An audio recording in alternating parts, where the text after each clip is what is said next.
31 dza October 2021 ḓuvha ḽihulu line ndi ḓuvha ḽo no vhidzwa upfhi ndi Reformation Day line ri nga ḓo to ambisa zwinzhi sa ḓo dzhia tshifhinga mara kha ḓivha zwa kale ya kereke kha ḓivha zwa kale ya tshivhidzo tsha Kristo ndi ḓuvha ḽihulu heḽi line zwezwiḽa musi kereke yo no miliwa nga kereke ya Roman Catholic mupapa a ene bivhili ne a amba hai ndi tshifo wa amba mudzimu vhatendi vha tshi khou vhala bivhili na mabaptist vha nga ngomu hanefho vhari hai nṋe ri khou pfha hezwo zwithu zwi si zwone ni amba dzi fhele a si mupapa ndi ipfhi ḽa mudzimu.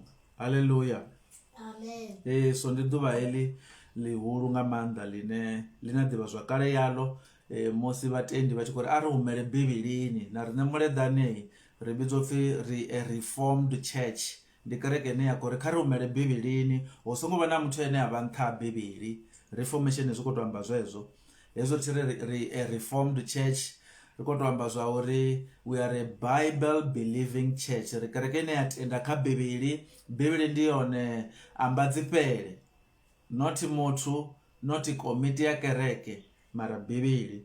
So ri khou ya u pfha ipfhi ḽa mudzimu ri tshi khou bvela phanḓa ri kha Yohane chapter 6 ri khou pesa chapter yashu namusi ri khou vhala verse 67 u swika kha 71 ri tshi khou pesa ri khou pfha uri iḽa conference ngei Capernaum yo fhelisa hani musi vhathu vha tshi vho thoma u huma vha tshi khou pfha pfunzo Yesu Kristo i tshi khou konḓa a sa tevhelei zwithu zwine a khou amba zwi sa pfhali a si muthu ene a khou to kokodza uri u nga mutevhela.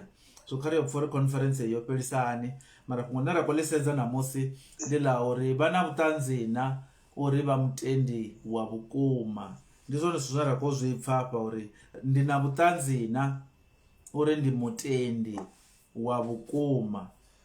Are you sure if you are a genuine Christian? Are you sure? Vha na vhuṱanzi na Yesu Kristo khou ḓo to amba na vhafumi na vhavhili vhane later zwi tshi vhuya phanḓa ndi vha apostolo uri na vhe wara ni khou nyaga u huma humani. Zwo kha ri thetshelesa ri tshi khou vhala uri Yesu Kristo khou ṱoḓa vhathu vhane vha vha na vhuṱanzi uri vha khou ṱoḓa u mutevhela.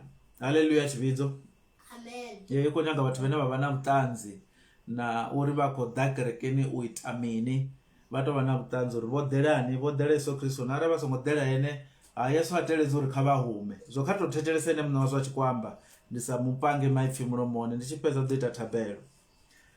I vhali ya nga nḓila hei kha Yohane chapter 6 ri khou thoma zwashu kha verse 67 yari Yesu amba na vhafumi na vhavhili ari kani na inwi ni funa u ṱuwavho? Simon Petro a fhindula ari Murena ri ḓo ṱuwa ra ya ha nnyi? Hufha hu na maipfhi a vhutshilo vhu sa fheli. Huno riṋe ro tenda ro zwi ḓivha zwa uri ndi iwe Kristo murwa wa mudzimu. Yesu a fhindula ari na a thongo ni nanga na vha vhafumi na vhavhili? Huno muṅwe waṋu ndi diabolo.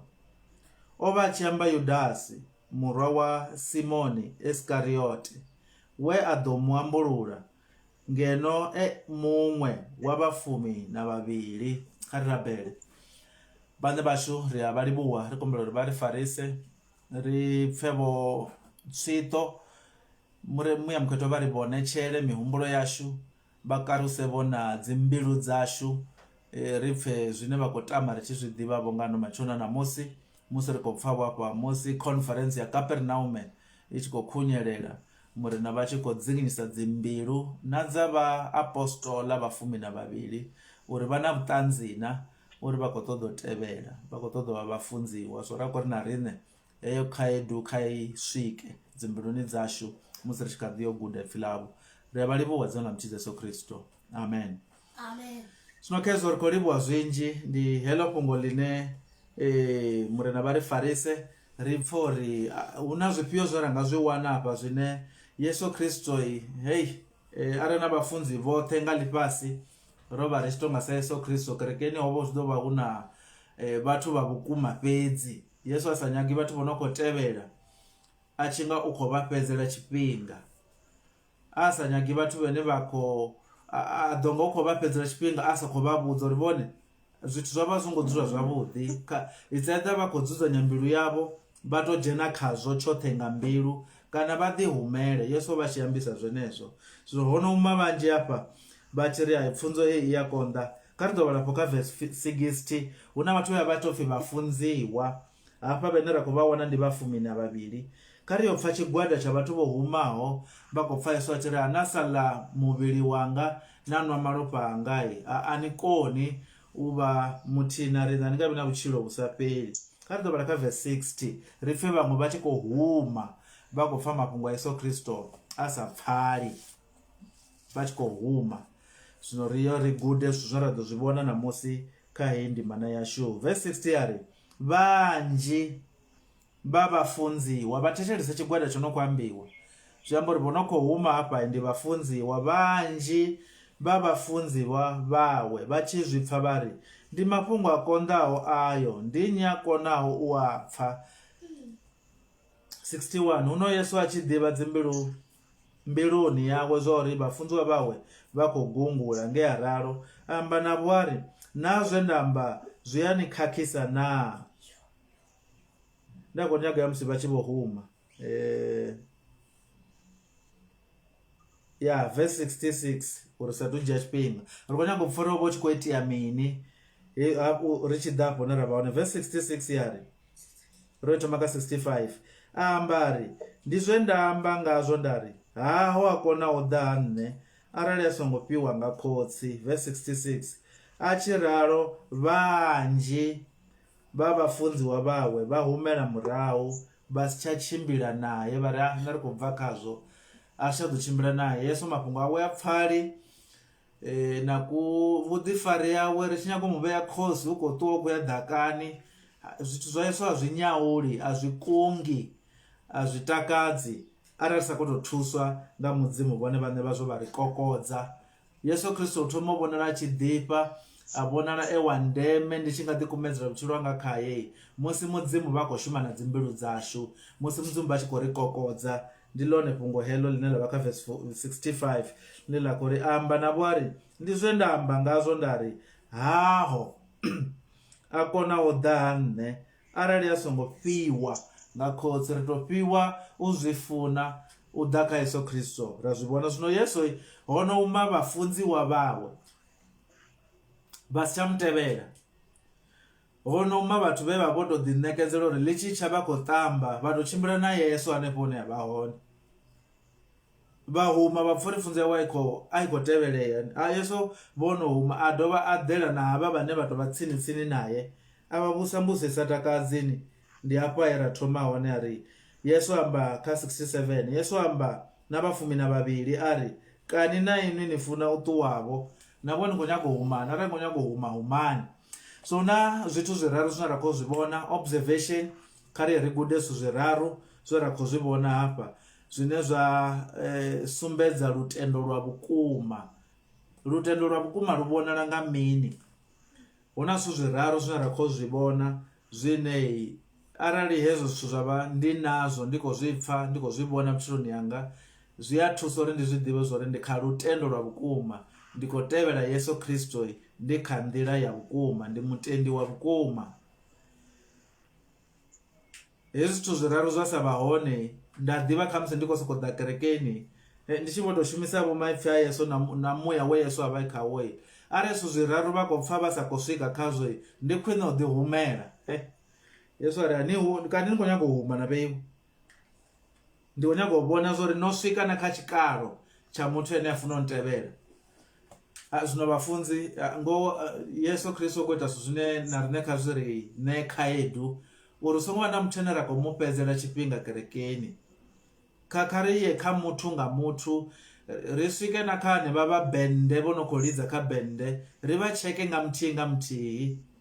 Ndi u funa vhathu hezwo uri a vhone mafhungo vha khou pfha zwavhuḓi na kana vha khou sokou lidza katara kana vha khou sokou imba ngori vhone vha na ipfhi vha khou pfha zwavhuḓi mafhungo.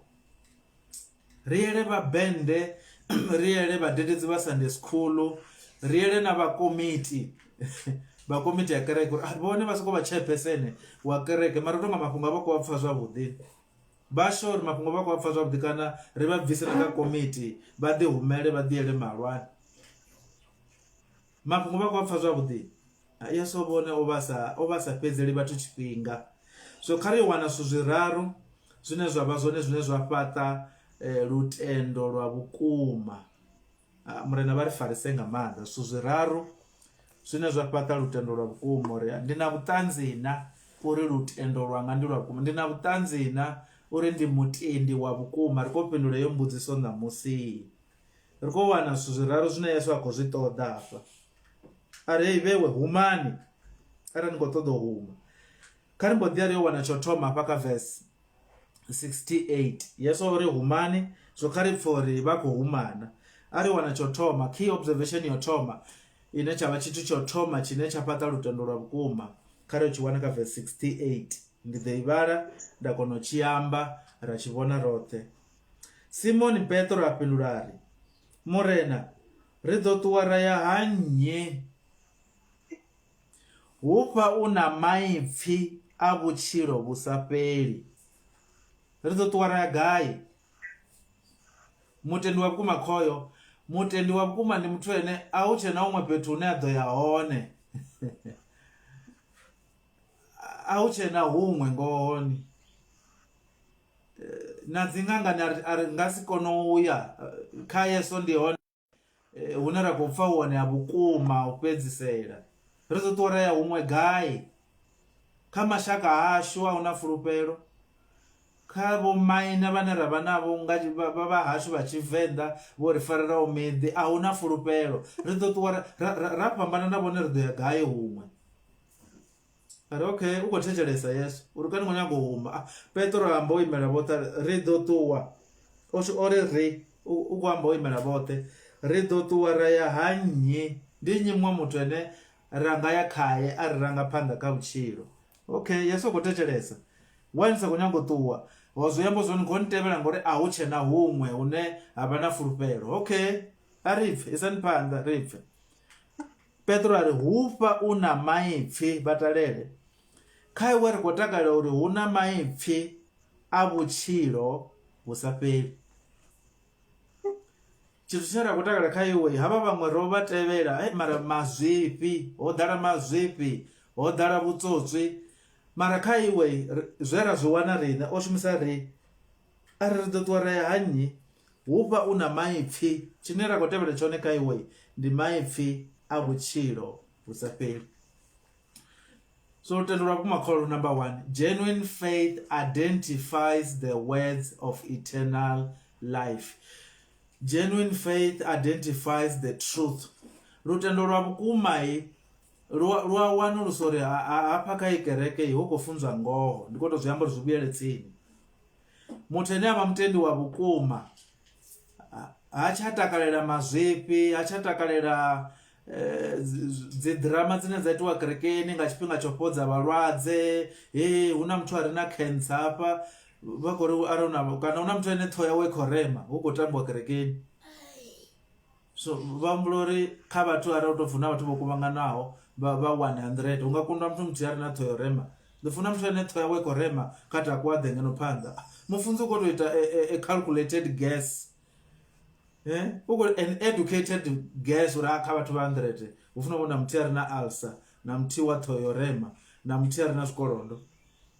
Huna muthu a re na zwikolodo hafha kha ḓo takuwa ime ri khou nyaga u murabelela. Hu khou itiwa zwo tambiwa kerekeni, ende hezwi zwi khou itiwa ri khou zwi vhona dzi kerekeni, tshifhinga tshi khou fhela vhathu ri khou fana nga dzi corona. Mara lutendo lwa vhukuma ri thetshelese, ndi lutendo lune ndi muthu ene o swika kha tshiimo tshine ha tsha nyaga u fhedza tshifhinga. So ndi iṅwe na iṅwe a khou swika kerekeni hu sina zwine a khou wana. Haleluya tshivhidzo. Amen. Mutendi wa vhukuma ndi muthu ane o neta nga miswaswo ya vhathu, o neta nga dzi kereke dzo no khou ita zwo tamba. U khou ṱoḓa maipfi a vhutshilo vhu sa fheli, ndi tshone tshithu tshithihi tshine a khou tshi ṱoḓa. Namusi ndi khou pfa ndi khou ḓifhelwa ni na ava ndi vhale Simoni, ndi khou pfa humani na vheiwe. Thi khou nyaga vhathu vha fake vho no khou ntevhela, ndi khou nyaga vhatendi vha vhukuma vho no khou ntevhela. Zwino ho uma vhafunziwa vhanzhi na vheiwe vhathu alafu vhane nda khou nyaga u thoma kereke nga vheiwe. Na vhe arali ni khou pfa uri mafhungo anga a pfali, humani andivha ndi vale 68. Simon Petro apindulari murena ri ḓo ṱuwa ra ya hannyi havhala vhaṅwe vhoṱhe vha zwifha ho ḓala vhutswotswi ho ḓala u tamba ri ḓo ṱuwa ra ya huṅwe gai? Kha nṋe no vhona mini Petro a tshisa phanḓa ri hufha u na maipfi kha Yesu ri khou tevhela mini tshivhidzo? Kha ri ḓo fhindula ri khou tevhela mini kha Yesu? Maipfi a vhutshilo vhu sa fheli. A ri khou tevhela maḓembe ni, a ri khou tevhela uri kha musi ri kha Yesu vhaloya vha tsha ḓo ḓa kha riṋe, a ri khou tevhela uri dzi business dzashu dzi tshimbile. Kha Yesu ri khou tevhela maipfi a vhutshilo vhu sa fheli. U zwi amba uri zwi swike, zwi amba uri na kereke ine nda khou dzhena khayo mutendi wa vhukuma ha nga ḓi fhedzeli tshifhinga kha kereke ine vhurangaphanḓa hone na vhafunzi vha hone a vha khou ḓisa maipfi a vhutshilo vhu sa fheli. Ho ḓala miswaswo no tamba vhathu ndi uri vho sokou kereka ngo tori kereke ro thoma nayo, mara hu na maipfi a vhutshilo vhu sa fheli na hai. So why vha khou ḓi fhedzela tshifhinga? So a ri thome hanefha Muleḓane Baptist Church arali vha khou pfha uri na nṋe ndi khou funza zwithu zwine a si maipfi a vhutshilo vhu sa fheli, kha vha ṱuwe vha yo ṱoḓa kereke yo no khou funza maipfi zwa vhukuma, ipfi ḽa mudzimu. Arali vha khou pfha uri hafha Muleḓane Baptist Church na nṋe ndi vho nga ndi khou amba sa Yeso zwino, arali vha khou pfha uri a thi khou funza Bivhili, a thi ambi zwithu zwine zwa vha Bivhilini vha zwi vhona zwa tou vha khagala, kha vha yo ṱoḓa iṅwe kereke ine ya funza ipfi ḽa mudzimu i sa khou sedza tshifhaṱuwo tsha muthu, i sa khou shavha muthu. Mara arali vha khou pfha uri hafha Muleḓane Baptist Church ri khou funza Bivhili, ri khou funza maipfi a vhutshilo vhu sa fheli, ri khou thuswa nga muya mukhethwa, hai kha vha ḓe vha ri joine. Haleluya, amen. A vha ḓe vha ri joine na vhona no khou thetshelesa ni kha Facebook, ni songo ḓi fhedzela tshifhinga nga uya dzi kerekeni dzine a u khou ambiwa maipfi a vhutshilo vhu sa fheli. Humani, shavhani, nahone tono shavha na musi ndi Reformation Day hune ndi ḓuvha ḽine kha ḓivha zwakale ya tshivhidzo, ndi ḓuvha ḽe vhatendi vha vha khou ri vhathu vhashu mupapa a si ene a re na maipfi a re na vhutshilo vhu sa fheli. Maipfi a vhutshilo vhu sa fheli a Bivhilini. Na ri khou humbela u humela Bivhilini, ri khou ṱereka riṋe, ri khou ṱereka ri khou ri a ri humele Bivhilini, a ri humele kha dzi kereke dzine dza khou funza Bivhili ya vhukuma. Ri khou humbela na vhafunzi vha humele Bivhilini, vhafunzi ri khou humbela uri vha funze Bivhili vha litshe zwiṱori, kombela uri vha funze Bivhili vha litshe drama, kombela uri vha funze Bivhili vha litshe miswaswo. Zwino khezwo lutendo lwa vhukuma ndi muthu ene o neta nga miswaswo, u khou ṱoḓa ngoho. Haleluya, amen. Vha ḽi fare ḽo fhungo, vha pfha vha kha ḓi funa miswaswo. Hei kerekeni yashu wa takadza, u takadza nga mini? Hei ndi uri vhafunzi vha ḓa vha amba vhathu vho no khou lwala, uri na vhathu vho no khou lwala, nahone ri sathu ḓa na kha vhafunzi na bende ya hone i lidza nga nḓila ine tshiṅwe tshifhinga ri ya tshina ra imba ra angwa na uri vhafunzi vha be vha funa u funza, ya bva vhafunzi vha songo funza. Afha hone hu khou itiwa zwo tambiwa. Yesu ri mutevhela ri khou tevhela maipfi. So kha ri ḓo ya ri to a ḽo pfha ḽeḽo fhungo. Zwino mathiko lutendo lwa vhukuma lu aluwa lwa bva kha miswaswo na zwiketshe zwo no khou itiwa zwikoloni hafha na mazwifhi. Huṅwe to itiwa mazwifhi kerekeni ri khou a vhona, mara ḓi vuwa ra ṱamba ra ya swonda i ḓaho, a zwi zwo tonga ro katiwa. Hu tou vha ri na kereke dza zwino dzi vho tshuwisa vho, na kereke dzine vha dzhena ri ya vha kata hafha, vha tshi pfuka tshukhuva hanefho vha tshi dzhena ha ri namba ra vha kata ra mbo ḓivha zwo ṱangana na hanefho. A vha nga bvi na ngori vha zwi fhelisa hani. Zwino ri khou tevhela maipfi a vhutshilo vhu sa fheli. Kha ri ḓo ya ri to khwase ḽi fhungo uri mutendi wa vhukuma khoyu number 1, mutendi wa vhukuma ndi muthu ane a wana ngoho, o neta nga mazwifhi, ende hei ngoho o i wana a i nambatela. Haleluya tshivhidzo. A i funa hei ngoho, a vhala Bivhili, a ḓa sonda iṅwe na iṅwe kerekeni uri a bvele phanḓa na u ḓiphina nga ngoho. Tshithu tshithihi tshine a khou ṱoḓela tshone kerekeni yavha i ngoho nṱha ha zwithu zwoṱhe, ine ya mu swikisa kha u ḓivha mudzimu. Kha ri mbo ḓi ya kha Timoteo ya 2, ri khou tou ya kha dziṅwe dzi vese ri khwaṱhise ḽi fhungo uri a ḽiho hafha kha Yohane fhedzini. 2 Timothy chapter 4, Timoteo ya 2 chapter 4 verse 3 na verse 4. Timoteo ya 2 chapter 4 verse 3 na verse 4. Ningaitoma ka verse 2. Timotheo wabili 2 Timothy chapter 4 kandi tomeka verse 2 ushuka ka verse 4 kamzinga kushuka na ka 5. Ibalenga ndira he yari ndiri uko ndibo Paulo bakumwanira Timotheo bari ndiri huwelela pungo imakalo preach the word imakalo nga chipinga chodao na chisongo dao rovedza sola iwe Timotheo kwengweledza nga usapela mbilu hunji nanga bufunzi.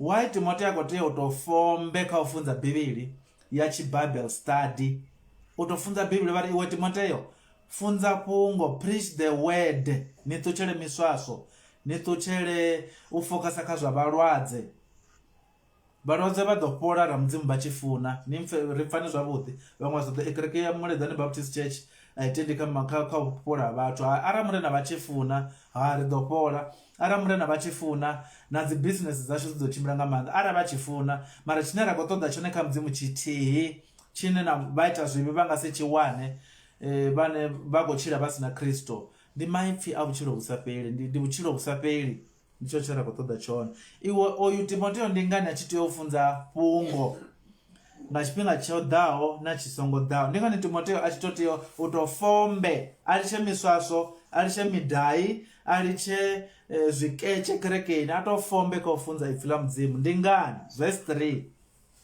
abacheke uri irimini chitoma nga uri kari bari verse 3 arisadze Bibili dzasho bane babana Bibili nga uri hutoda chipinga chine dzipfunzo dzotakalaho dzisalwaliho vasadodzitendera dzitohaniwa bona dzitobeniwa nduna kereke nona zikereke dzine vatendi vafunzi vone vakorapfisesa man rikombelo ri program ya kereke hulapfe chipiḓa cha uchina hulapfe chipiḓa cha valwadze izvo zvauri vone vadye chifhinga chinji vakufunza upfudza swika chifhinga chine azvichadotendeliwa but vadori ndorononeta the dollars ngauri hutoda chipinga chine dzipfunzo dzotakalaho dzisalwaliho vasadodzitendera chavo hadova utevedza dzinyemulo dzavone vane vanyakopfa zvine vakotoda nona mufunzi vadomupa topic dzine afuna ufunza ngadzo uri vafunzi rikombelo uri vafunze nga prosperity vafunze nga steps to succeed vasikuda vakufunza zva Kaperinaume vakuamba mapungo akale kale vakusiku ritovapa guideline uri vafunzise hani zvine zvachimbidzana na zvine rakotoda zvone otherwise ridotuwa otherwise richadobvisa chafumi avatuwe one avatuwe na chafumi chavo apa kaya Muledani Baptist Church rinorofara ifila mdzimu auna zvimwe zvine rava nazvo ndi ifila mdzimu nerava nalo arikotoda utakulera mtunhu arikotakulera mudzimu na Yesu Kristo weva murumero ri adarifele arinekedze buchiro busapeli na Bibili yofaredza mapungo othe ndizvo nzvorava nazvo ndirifunza ngokurupedzeya risashavi muthu risashavi na chimiswa na chipiyo kelo pungo hafi chavo udova utevedza dzinyemulo dzavone vane vadhikakatela vafunzi uri ane mufunzi wanga ni mukeda notobona nikhaya una maifi ya buchiro busapelina utontakadza achifunza hayi kijani zvoluka kai kijani ndiwavala mufunzi vatontakadza English yavo tiri intakadza nga ndele ine ndisikopfa ndisikoti nyangova ndiyavathechelesa navukati yevege ndikonyagwedhela ndisikomangala khope dzofara vanyededza nga ndele nevafunza ngayo na English yavo avaite zva English na corona ineyi ndi vathu vakutamba una corona ugofiwa vadhikakatela vafunzi nga upfa ndeveni uchitothona rikuita zvotothona ndevori zviyatakadza vadolichonekedza dzindeve kha mapungo ngoho vapambuselwa kha dzingano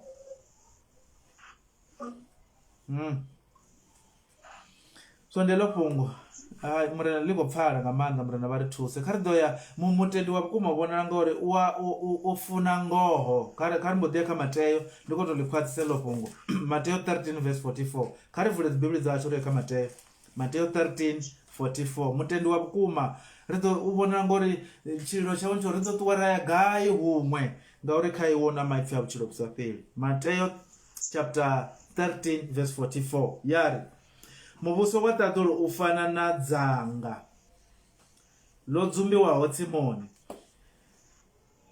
ḽe muthu a ḽi wana a dzumba nge a ḽi takalela a vhuya a rengisa thundu yawe yoṱhe a renga iḽa tsimu. Muvhuso wa mudzimu ndi mini? Kereke ndi mini? Kereke mathiko ndi musi vhone vho zwi wana uri ipfi ḽo no khou funziwa kha kereke ndi dzanga, ndo wana gold, ndo wana tshiphiri tsha u tshila vhutshilo vhu re na meaning na purpose. Pfunzo no khou funziwa kha kereke ndi pfunzo ya maipfi a vhutshilo vhu sa fheli. Ndo zwi wana mathiko muvhuso wa mudzimu u dzhena kereke ya vhukuma ndi u wana maipfi a vhutshilo vhu sa fheli. Vha wana kerekeni a khou funzwa hayo maipfi vha wana ngori dzikereke dzoṱhe u to zwi wane zwithu zwo dzumbama zwi nga sa gold yo dzumbamaho. Kharali kha iṅwe vese no khou kwasa uri vhatendi vha vhukuma a ri ḓo pfha vho na dzisumbo. Mishumo ya vhaapostolo 2:41 ri khou khwaṱhisa vhatendi vha vhukuma. Mishumo ya vhaapostolo 2:41 Acts chapter 2 verse 41. Zwino mama arali na ngoho kha Yesu Kristo ri tshi funa sedza maipfi a vhutshilo vhu sa fheli zwi amba uri na kereke ya vhukuma ndi kereke yeneyi ya funzisa zwezwi ri khou ita Bible study ri khou tevhela hu khou vulwa dzivese ri sa khou amba zwiṱori ni hu khou vulwa dzivese dzi tshi khou pfala ende dzi khou ṱumana dzi khou ambiwa dzi kha tshiimo tshadzo kana context yadzo.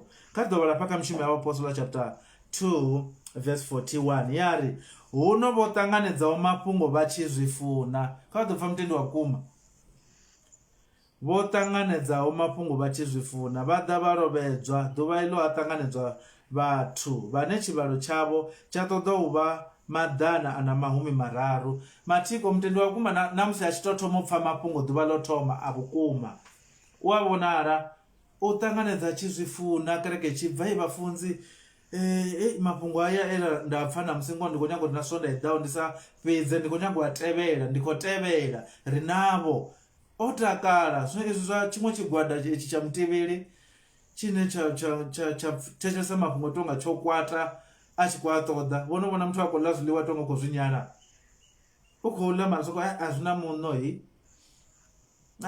zwiḽiwa zwone tonga zwi khou nukha guni a vha litshi vhone vha tea u ṱuwa vha khou sokou ri kolela. Nothu vhono thetshelesa mafhungo vha khou tou uri pfunzo ya hone yo lapfha vhone pfunzo ya hone soko vha dzivese vhone a vha tou bva kha zwi vha ya hayani. Mathiko ri funa u thetshelesa mafhungo ro takala wow mafhungo a khou pfala na dzivese dzo no khou vuliwa dzi khou mara thi khou amba hezwo uri vhafunzi ri soko lapfhisa ri funze 3 hours vha ḓo ri netisa vhona vhone.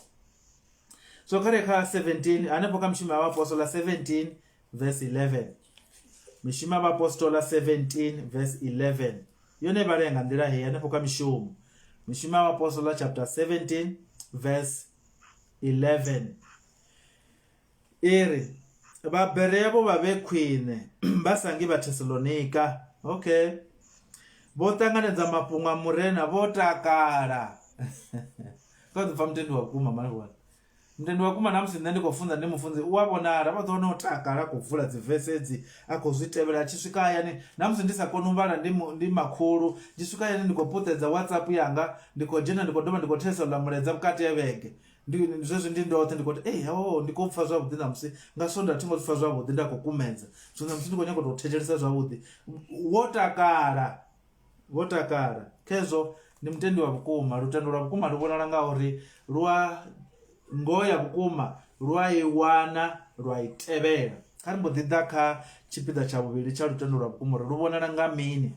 Tshipiḓa tsha vhuvhili ri khou tshi vhona kha verse 69 kha ri humele kha Yohane tshipiḓa tsha vhuvhili ri mbo ḓi ya kha tsha vhuraru tsha lutendo lwa vhukuma ri mbo ḓi zwi wana. Kha ri humele kha Yohane ri pfha uri tsha vhuvhili ndi tshifhio murena vha ri farise nga maanḓa. Chapter 6 verse 69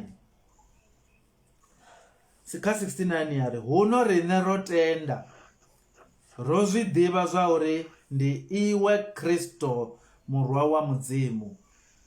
Ri a zwi ḓivha zwo u nnyiwe na ri khou sokou vhona iwe Yesu ro bva kha maipfi zwino una maipfi a vutshilo mara na iwe ro swi tiva zori hey wo muthu u special. Haleluya chividzo. Amen. Number 1 lutendo lwa vhukuma lu a ḓivha ngoho ende na une ya vha pfa khou funzwa mazwifhi vha a zwipfa hafho tonga a u funzwi ngoho hafha. Lutendo lwa vhukuma lu a i wana maḓi a ṱangane na oil. Lutendo lwa vhukuma lu a zwipfa zwa hafha si zwone ende lwa tevhela ngoho. A ndi sokou amba ndi kha muya wa Yesu. Lutendo lwa vhukuma lwa wana u sa khou funzwa ngoho lu a ṱuwa vha tshintsha na kereke. A ndi tou amba ndi kha muya wa Yesu hafha vha a huma vha ri nṋe hafha ndi khou fhedzula tshifhinga hafha vha ṱoḓa fhethu no khou funzwa ngoho. Ndi khou amba ndi kha muya wa Yesu. Mara number 2 lutendo lwa vhukuma a lu ngo tou kwambatela bivhili fhedzi nda vho sokou nga bivhili ndi yone mutshidzi lu a ḓivha Yesu wa vhukuma uri Yesu ndi murwa wa mudzimu. Haleluya chividzo. Amen. Huno riṋe ro tenda ro zwi ḓivha kana ro zwi wana zwa uri ndi iwe Kristo murwa wa mudzimu. A o bula koyo Petro. Ro zwi ḓivha ndo kwamba i kha plural. Ro tenda ro zwi ḓivha riṋe roṱhe vha 12 ri amba hezwi vho no fhedza u funza ende na nṋe Petro ndi khou amba ndi khou ambela na vhaṅwe hai ndi khou pfa ri fhethu huthihi uri hei ro zwi wana uri ivewe nṋe ri khou tshimbila na Mesiya ri khou tshimbila na mudzimu ra mu nambatela. So lutendo lwa vhukuma Yesu Kristo lu a muḓivha uri Yesu Kristo ndi ene nḓila na mafhungo ngoho na vhutshilo. Ndi ene mutshidzi, ndi ene murwa wa mudzimu, ndi ene celebrity yanga ya u bva no dzhena. Ndi ḓo fa ndo mu nambatela. U tonga na namusi u funa ri tshi khou vala ngalo luimbo uri wanga murena ndi ḓo fa ndo mu nambatela. Ndi lutendo lwa vhukuma ro mu wana Yesu ende lu ḓo mu nambatela. Ro mu wana. So number 2 nga lwesimane genuine faith hopes and clings on Jesus Christ alone for salvation. Lutendo lwa vhukuma lu nambatela Yesu nda mu nambatela. Nda vhuya nda to zwimba na nga maipfi nda ri Yesu ndo mu wana ndi ḓo fa ndo mu nambatela wanga murena. Kana hu ḓa mini Yesu ndo mu wana ndi ḓo fa ndo mu nambatela. Namusi ndi khou preacher bona u fanela u vha kha muya wo funza gospel. Kana u ḓa vhusiwana kana ndi wana mushumo wo badela tshelede nnzhi u nga si nkhakhise u nambatela Yesu. Ndi ḓo dzula ndo isa maṱo kha Kristo Yesu. Haleluya chividzo. Amen. Ngori ha bone a ri ḓi zwi vha zwo to dzulisa hani mara ri na vhuṱanzi ri tshi khou to vhala bivhili. U ḓo wana muṱhanga khou khou to aluwa zwavhuḓi zwi khou vhona zwo khou takuwa vho khotsi hafha u tonga o mu vhona Yesu. U tonga u zwi wana uri kha Yesu na maipfi a vhutshilo vhu sa fheli. I vhone kha wana mushumo a khou hola 6,500 yo no bviswa tax. Kana ri ambe tshelede ya vhuḓi kha ḓo to wana mushumo muṱhanga a tshi khou hola 35,350 yo no bviswa tax. Ri vhona zwo uḽa Yesu u ḓo vha kha ḓi penyelelana. No mu vhona zwavhuḓi Yesu rani pa gwama ḽa tshelede hafha ṅwedzi muṅwe na muṅwe ni khou hola 35,350 ni ḓo ḓivha no farela kha Jesu. No mu vhona zwavhuḓi lune tshelede ya ḓa i nga si ni khakhise. No mu vhona zwavhuḓi Yesu lune vhusiwana ha ḓa vhu nga si ni khakhise na sokou ḓimangana no no ya ṅangani u bva afho no no vha tshi goma mutanda. No mu vhona zwavhuḓi Yesu ni ḓo fa no mu nambatela. Tonga ndi khou amba na vhaswa zwino hafha ni tshi vho mala no wana musadzi ane a khou tou ni fara zwavhuḓi zwa Yesu zwi ḓo ḓi tshimbila. No no mala musadzi kana munna no no wana munna vhaswa vha vhasidzana no no wana munene u khou ni fara zwavhuḓi ngoho hei ha no lu fukula Yesu ni ḓo ḓivha ni tshe no mu nambatela. No mu pfa zwavhuḓi Yesu uri u fhira na munna ane nda nga mu wana a mpfara zwavhuḓi Yesu ndo mu wana ndi ḓo fa ndo mu nambatela. Vho mu wana zwavhuḓi lutendo lwa vhukuma Yesu Kristo ro mu wana zwo ri ndi ene murwa wa mudzimu. Yesu Kristo asi muthu fhedzini. Yesu Kristo ndi celebrity u fhirisa na ndi ḓo amba vho ngori ri hanefha Venḓa u fhirisa na makhadzi hoyu washu wa muimbi. Yesu Kristo ndi celebrity u ḓifha u fhirisa na vhathu vhoṱhe vha hashu hafha Venḓa vho funzeaho vha dzi talente. Yesu Kristo u ḓifha u fhira vhoṱhe, u ḓifha u fhira na vhathu vha hashu na dzi bread winner dzo no khou ri ḓisela mugayo hafha hayani. Ndu kana hu ḓa maṱhupho kana dokotela uri ndo farwa nga cancer ine nda khou ḓo fa after 2 years, Yesu Kristo nda mu wana lutendo lwa vhukuma lu ḓo mu nambatela uri ndi ḓo fa nga heyi cancer ndo mu farelela. Ndi lutendo lwa vhukuma holo.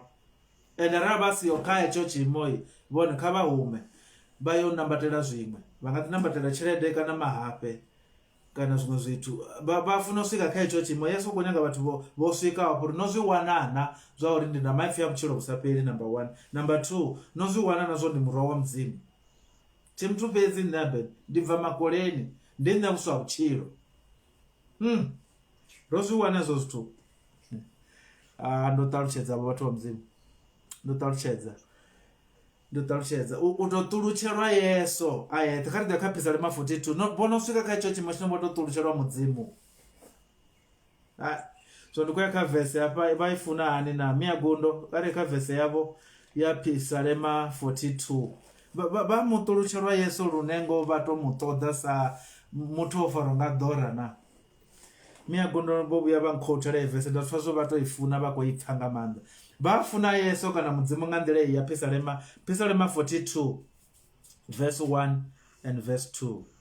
Psalm 42 verse 1 na verse 2 iri sa thoro i tshi ṱulutshelwa milambyana ya maḓi.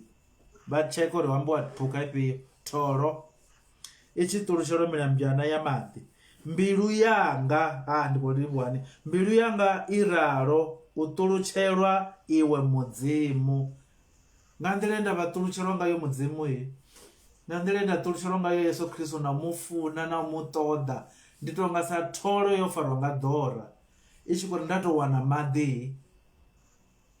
Ndi tshiimo tshine nda vha khatsho tsha u funa Yesu Kristo, tsha vhutendi. Ndi funa Yesu ndi kha hetsho tshiimo. Verse 2, mbilu yanga ina sakha la u tama mudzimu. Noti midzimu ya miswaswo ni, noti midayo no khou itiwa ni ya u tama mudzimu a tshilaho. Ndi ḓo swika lini nge hune nda ḓo vhona tshifhaṱuwo tsha mudzimu. Ndi khou tama mudzimu lo, ndi vho tama na u fa ndo no fa ndiye mudzimu. Lutendo lwa vhukuma. So lutendo lusi lwa vhukuma vhone ro fara thundu dza shango. Wa tou scratcha goloi ya ḓo rwanda ni vhulaha no scratcha goloi yanga. Vhone vha tou nyaga u vhulaha ṅwana nga tshikretshe nyana tsha goloi. Afi zwo mbilu yavho yo farela zwi sa shumi. Mutendi wa vhukuma wa ri nṋe ndo tou ṱulutshelwa na ndo ṱuwa ndi yo vhona mudzimu wanga. Ho Yesu ndi tou mu vhona nga maṱo. Zwa fhano shangoni kana ndi ṱuwa ndi songo mala, kana ndi ṱuwa ndi songo shuma, kana ndi ṱuwa ndi songo tsha fhaṱa na nnḓu. Nṋe mara tshithu tshithihi tshe nda vha natsho ndi Yesu. Ndi ḓo takala ndi tshi tou fa nda ṱuwa nda vha ndi naye. Ndi tshone tshithu tsha ndemesa kha nṋe. Tshithu tsha ndemesa a si u vha na munnavho nda vha na muṱani. Arali vha vha naye a fa a zwone zwa ndeme. Zwa ḓavho praise the Lord, zwa sa ḓa praise the Lord. Nṋe ndo wana vhutshilo ha vhukuma. Ro ṱulutshelwa mudzimu manivho. Ndi nga verse vha nga vhala Vhafilipi chapter 3 verse 8 na 9. Kha ndi vhale Vhafilipi 3:8 na 9 uri ndi u ṱulutshelwa Yesu nga nḓila ya muphisalema hafha, nga nḓila ya vho Paulo. Kha ri ḓo vhala hafha kha Vhafilipi chapter 3. U ṱulutshelwa Yesu nda tou ṱoḓa ene fhedzi lune nda nga litsha na mishumo, nda litsha na zwithu zwa shango, nda litsha na u vha famous. Ndi khou tou ane a vha famous ya vhe Yesu. Nda tshila hezwo zwithu. Vhafilipi chapter 3 verse 8 and 9 yari na ngoho i ṱali zwoṱhe ndi tshi ri ndi u lovha nga u vhona u kalula ha nḓivho. Kha ḓo ho kalula mini kha Yesu Kristo matiko ri khou tevhela mini? Maipfi, ri khou tevhela nḓivho. Zwino zwoṱhe nṋe ndi ri hai ndi u lovha. Ndi khou vhona u kalula ha nḓivho ya Yesu Kristo yo kalula lune vha nga litsha na u ita dzi doctorate dza shango dzo ri ndi khou nyaga u guda nga mapfene uri pfene ḽi na nḓala ḽi itisa hani, pfene ḽi ḽa lungana nga ḓuvha. Nḓivho ya Yesu Kristo kana mabete bafuthi pfhi avha ndi dokotela wa mini wa mabete avha zwithu zwa khou ḓi fhedza tshifhinga kha vhutshilo vha ḓo shona vha tshi bva muvhilini. Nḓivho ya zwithu zwa Yesu Kristo yo hula lune vha nga dzhena tshikoloto uri vha wane tshelede, vha wana degree, vha wana ku honors. U bva hafho ndi khou nyaga u ḓivha Yesu ndi khou nyaga u ya na college not ndi khou nyaga u vha mfunzi, ndi khou nyaga u ḓivha Yesu. Nḓivho ya hone yo kalula. So Paulo vha ri na ngoho iṱali zwoṱhe ndi tshi ri ndi u lovha nga u vhona u kalula ha nḓivho ya u ḓivha Kristo Yesu murena wanga, ane ndi tshi itela ene zwoṱhe ndari zwi love zwazwo. Ndo zwi ita zwitshakatshaka uri ndi ganye nga Kristo, ndo ri ndi wanale ndi khae, ndi sina u luga hanga hu bvaho kha mulayo, ndi na hu bvaho kha u tenda Kristo, u luga hu bvaho mudzimuni hu ḓaho nga u tenda. Verse 10 uri ndi muḓivhe, kha ḓo pfa maipfi a vhutshilo, uri ndi muḓivhe, verse 10, na maanḓa a u dzamuluwa hawe na u baḓekanyiwa na maṱhupho awe, ndi hu ḓivhe, ndi hu tshenzhele, hu vhe u fanyisa kufele kwawe kha nṋe. Ndi khou funa Yesu Kristo nga nḓila ine ndi khou nyaga nga sae, nga u sa fara, nga tshiṅwe na tshiṅwe ndi khou ṱoḓa nga sa Yesu Kristo.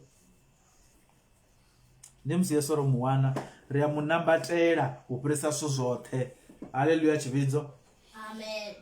Lutendo lwa vhukuma lu xedzi, ni lutendo lwa vhukuma ndi muthu ene vhone maipfi a vhutshilo wa wana uri a wanala gai, a Bivhilini, maipfi a vhutshilo a Bivhilini.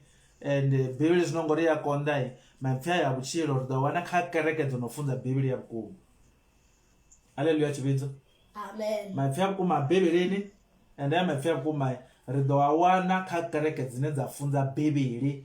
Bivhili yone no khou takulelwa nṱha u fhirisa zwithu zwoṱhe, ngori ndi yone Bivhili ine ya ri swikisa kha u ḓivha mudzimu, ndi yone Bivhili ine ya ri swikisa kha u tshidziwa vha sathu tshidzwaho. So Bivhili zwi amba zwone i tea u vha yone ine ya vha tshithu tshine tsha kokodza vhathu, hu tshi pfhi kereke yavho i ḓifha nga mini, takadza nga mini, ngauri i funza Bivhili. Khare kha tsha vhuraru tsho thoma, lutendo lwa vhukuma a lu tsha kona u sokou dzula fhethu hune u khou funzwa mazwifhi, lu tevhela ngoho. Ende arali u khou funzwa mazwifhi lu ḓo pfuluwa eyo kereke, lwa ṱoḓa fhethu hune a khou funzwa ngoho ya vhukuma. Lutendo lwa vhukuma number 2 lwo mu wana Yesu, ndo mu wana Yesu zwifhingani zwa vhufhelo, ndo mu wana mani Yesu. Number 3 lutendo lwa vhukuma vhone verse 70 na 71, Yesu ari okay, no amba vhewe ndi zwone, no amba Petro, thank you Petro, no amba mara irani ndi engedze tsha vhuraru, kha rumele kha John chapter 6. Petro ro livhuwa nga maanḓa phindulo yaṋu, ndo thetshelesa ni kwamba number 1 ni khou ntevhela, ndi nga humi ngauri maipfi a vhutshilo no zwi wana uri a kha nṋe. Number 2 ni khou ri hayi no zwi wana uri a thi muthu phephon, ndi bva makoleni, ndi nṋe vhuswa vhutshilo, no ri no zwi wana, ndi khou livhuwa. Mara hu na ḽiṅwe fhungo ḽe na ndi amba afho, ira ndi ḽi correct. Ini Petro no amba ḽiṅwe fhungo ira ndi ḽi yo nyolose, ḽi songo vhuya ḽa dzula mimbuloni ya vheiwe. Kha ri vhali 79 ri pfha uri Petro ri mini zwine murena vha khou zwi yo nyolosa. Kha 69 yari John 6:69 huno riṋe ndi Petro a khou amba, riṋe roṱhe vhathu alafu ro tenda, a vha bve Petro uri riṋe ro tenda, ro zwi ḓivha zwa uri ndiwe Kristo mwana wa mudzimu, ro to tenda riṋe. Murena vhe no amba zwivhili mara tshi tsha vhuvhili tsho shandea nyana, ra ndi tshi correct.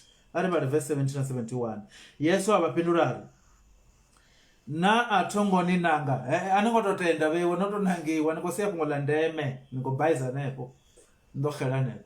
A ni ngo to tenda, no to nangiwa ni khou sia pfunzo yo nangiwa, ni khou sia pfunzo yo tiwa, ende ndo xela na sokou vhalavhala namba zwithu zwine zwanga zwi a pfala kha mihumbulo ya vhathu, mara si zwone zwine nṋe Bivhili nda khou amba, a si yone mafhungo maḓiphe nda khou amba. Nṋe mafhungo maḓiphe nda khou amba ndi ari ndo ni nanga, zwo ndi khou ni yo nyolosa.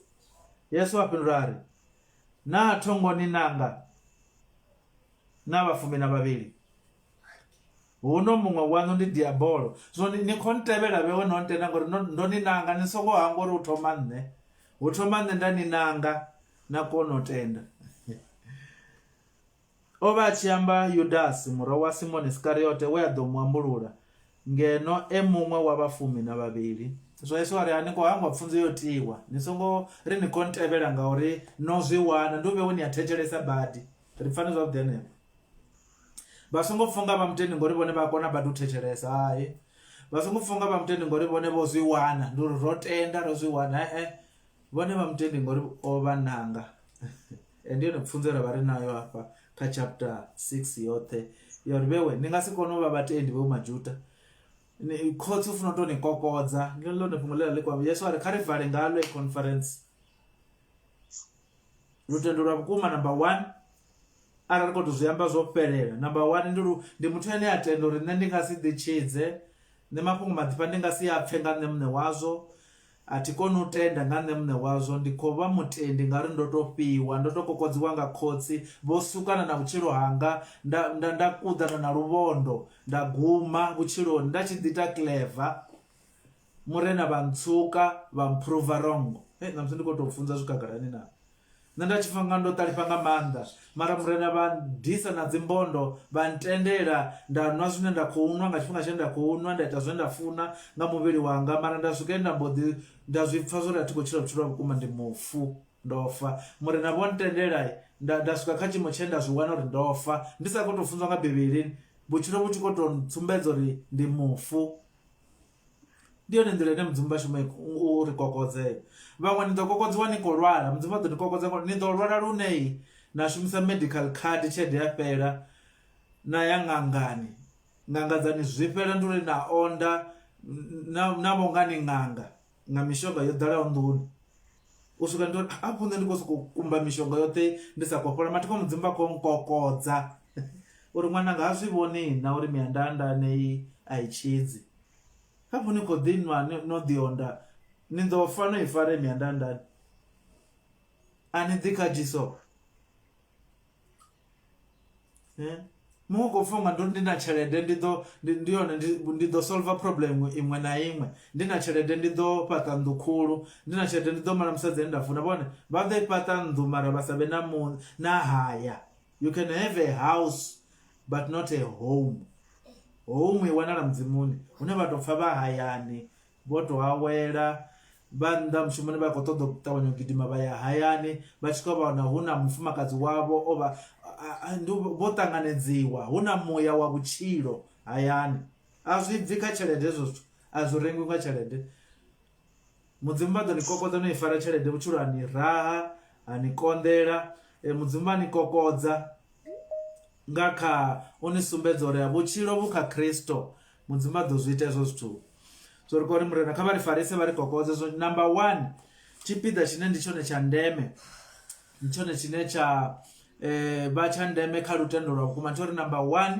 ndi mudzimu vho nkokodzaho ndi mudzimu vhane ndi vhone vho thoma mushumo wo ntevhela nṋe ndi sa khou vha ṱoḓa number 2 hai ndo zwi wana musi mudzimu vho no ngwana vho no mvusa nga maanḓa avho hai ndo mbo ḓi zwi wana uri maipfi a vhutshilo ngoho ndi ifhio ende ndi a i wana zwo nthusa u dzhia na dzi tsheo dza vhukuma uri ndi funa uri ndi kereke gai ndi ite mini zwo nthusa hezwo zwithu number 2 na Yesu Kristo ndo zwi wana uri ndi ene dzanga ḽa vhutshilo ndi ene muthu ane nda funa u tshela yena ro guda mini ṋamusi interpretation ro guda mini a thi tsha vhala dzi verse zwi ndi khou tou amba a hu tshena dzi verse ro guda mini zwo ra guda zwone ngo summarize ro observe zwithu zwiraru number 1 ro observe uri lutendo lwa vhukuma ndi muthu ene ha tsha kungwa nga mazwifhi na zwiketshe zwo no khou itiwa kerekeni na ḓivha zwakale uri hei kereke ndo thoma nayo hei kereke ndi ya malume yanga hei kereke ndi ya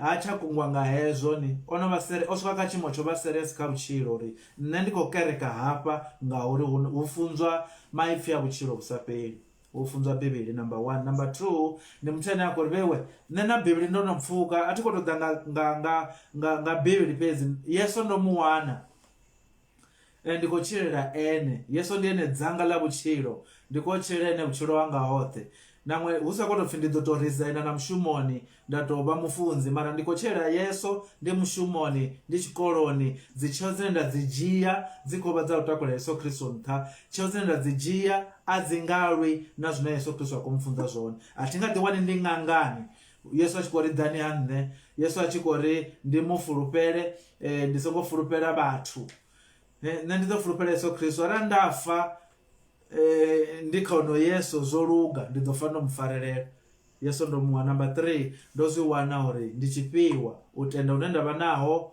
u kona u pfa mafhungo une ndavha naho na maṱo a u vhona ngoho zwoṱhe ndo zwi wana ndo to fhiwa nga mudzimu ndi vhone gokodza vhane vha khou nkokodza. Ro guda mini? Zwe ra zwi guda namusi ndi zwa uri lutendo lwa vhukuma lu ṱoḓa tshithu tshithihi, one thing, lu ṱoḓa vhutshilo vhu sa fheli. Hezwi zwa malwadze zwa u bvelela vho vhutshiloni zwi ḓo to tevhela. Iri mini? Mateyo 6 ḓo to i quote, Mateyo 6 verse 33 iri tsha phanḓa ṱoḓani muvhuso wa ṱaḓulu na u luga hawe, ṱoḓani muvhuso wa mudzimu na u luga ha mudzimu. Hezwi zwiṅwe ni ḓo to ingwa ngazwo. Haleluya tshivhidzo. Amen. Lutendo lwa vhukuma a lu dzhii hezwiḽa zwo ingwa ngazwo lwa zwi ita zwone zwa number 1. Lutendo lwa vhukuma lu dzhia u ṱoḓa mudzimu, u tama u luga hune anga nḓala na ḓora zwa vha zwone zwithu zwa number 1. U tama mudzimu, u vha na ḓora ḽa mudzimu u fana na tholo i tshi ṱoḓa maḓi, zwa vha zwone number 1. Number 1 kha nṋe a si mutakalo wa muvhili, number 1 kha nṋe ndi mutakalo wa muthu wa muya. Nangwe arali kha muthu wa ṋama zwi sa khou tshimbila, muthu wa muya zwi tshi khou tshimbila, hai zwo luga ndi na iwe yesu. Nṋe zwanga ndi zwihulu, ndi iwe u na nṋe, ndi zwone tshone tshiṱori tshihulu tshanga hetsho. Zwo lutendo lwa vhukuma lu nyaga tshithu tshithihi tsha ndeme. Zwiṅwe mudzimu a ḓo ringa ngazwo arali vha tshi funa. Tshithu tshithihi ndi vhutshilo vhu sa fheli. Ḓo ṱuwara gai? Ngauri kha iwe u na vhutshilo vhu sa fheli. The object of genuine faith. The object of genuine faith is eternal life that can be found in Jesus Christ alone. All that genuine faith need is eternal life, not earthly life. Ndizo zwe lutendo lwa vhukuma lwa khou ṱoḓa zwone. Zwo ri tshi ṱuwa hafha ri tshi balangana ri yo tshilisa hani? Zwino fanela ndi khou ita altar call, vhathu vhoṱhe vho kwameaho ndi khou funza ndi khou ri nitsendeleni dzi message yani vha nga ḓi zwi ita ara vha khou ri hei ndo a pfa mafhungo a ṋamusi, hei vhafunzi vha khou to funza sa yeso vha khou ri humani arali ni khou pfa uri ni khou nyaga u huma. Ndi funa u funza ndi kha muya wa muṅwali na zwo no khou itea hanefho. Zwo ṋamusi na ndo ṱereka ngauri yeso vho ṱereka.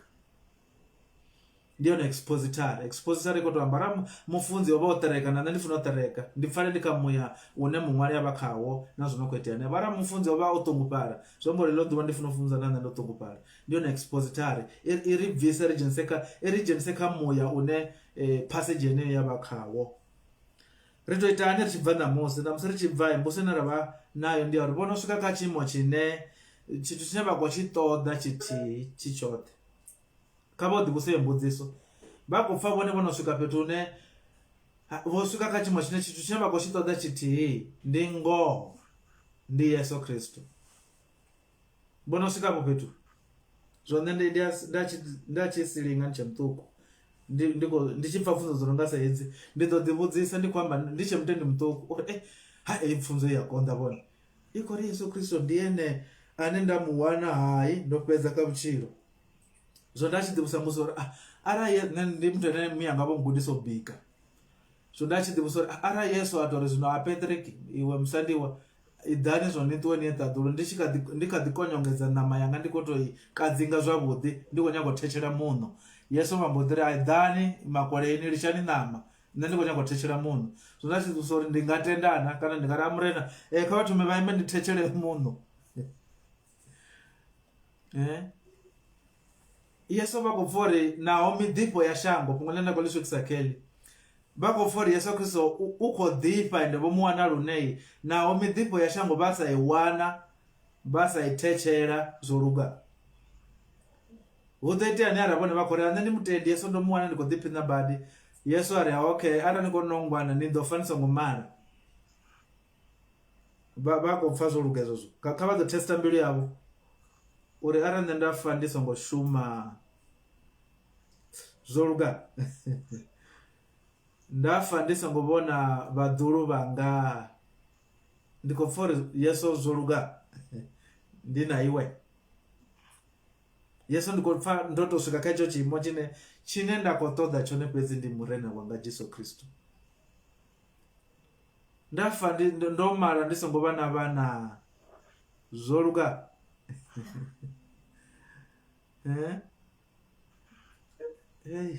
nda fa ndi songo swikela zwipikwa zwanga zwe nda vha nazwo mbiluni yanga zwo lugana. Na musi na nyimbo nnzhi dzo no khou ḓa vho na luimbo lwa lori zwo luga ndi na iwe hu khou vhuya nyimbo nnzhi zwo luga tenda nṋe nda vha ndi na murena.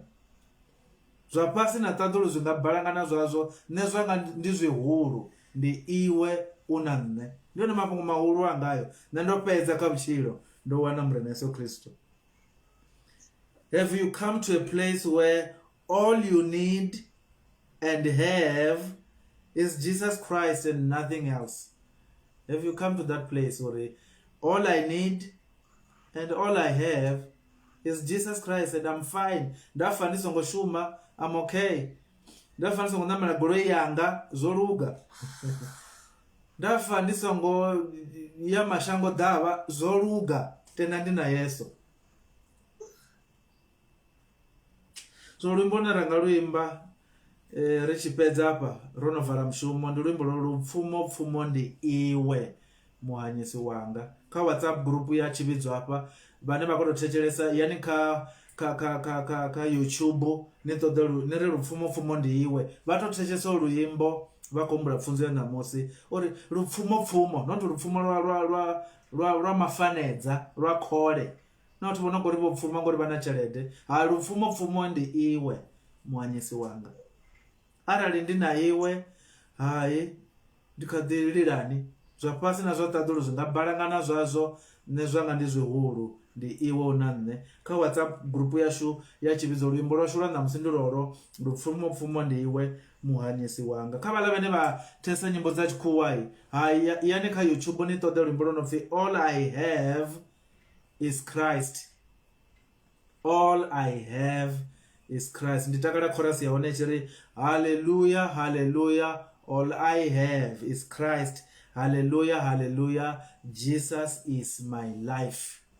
Kha vha ṱoḓa luimbo lwo no pfhi all I have is Christ ndi ḓo luposa kha WhatsApp group ya Tshivhidzo. Na musi ri khou imba nyimbo dzedzo mbili ri khou ḽa zwiḽiwa zwashu ri vhe ri khou imba lupfumo ndi iwe muhanyisi wanga. Murena vha ri farise nga maipfi haya kha sonda heino ya ṋamusi vha vhe na riṋe. Murena vha ri tonde zwinzhi muya mukhetho wa mafhungo vha pfadze mutendi wa vhukuma o zwi wana uri hu na maipfi a vhutshilo ngoho ine u ḓo i tevhela a i nambatela. O zwi wana uri Yesu Kristo ndi ene celebrity ndi ene muthu ane a khou mutevhela ndi ene dzanga. Number 3 o zwi wana uri tshidziwai ndi tshifhiwa tshi bvaho mudzimuni ri to kokodziwa nga khotsi a ri kone u ḓitshidza.